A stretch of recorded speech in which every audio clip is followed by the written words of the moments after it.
संभल की जामे मस्जिद में हरिहर मंदिर होने का दावा अदालत में पेश किए जाने के बाद मस्जिद में किए गए 2 मरहलों की सर्वे रिपोर्ट 29 नवंबर को दाखिल की जानी थी, लेकिन रिपोर्ट तैयार नहीं होने के सबब अदालत ने 10 दिन का वक्त दिया था।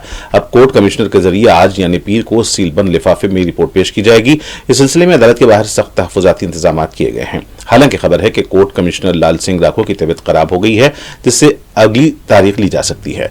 वाज़ेह है कि जिला अदालत वाक़ई सिविल जज सीनियर डिवीजन की अदालत में 19 नवंबर को 8 लोगों की तरफ से सुप्रीम कोर्ट के वकील विष्णु शंकर जैन के जरिए संभल की जामे मस्जिद में हरिहर मंदिर होने का दावा पेश किया गया था। इसी दिन कोर्ट कमिश्नर तकर्रुर किए गए रमेश सिंह राघव ने दोनों फरीकों की मौजूदगी में मस्जिद का सर्वे किया था, लेकिन इस दिन पूरा सर्वे नहीं हो सका था। इसके बाद 24 नवंबर को दोबारा सर्वे किया गया। इस दौरान एहतजाज और तशद्दुद के वाकयात पेश आए, जिसमें 4 लोगों की जानें चली गई। इसके बाद अदालत ने मामले की समाअत के लिए 29 नवंबर की तारीख तय की। इस दौरान सर्वे रिपोर्ट भी पेश की जानी थी, लेकिन कोर्ट कमिश्नर ने रिपोर्ट तैयार करने के लिए और वक्त मांगा, जिसके बाद अदालत ने उन्हें 10 दिनों की मजीद मोहलत दे दी।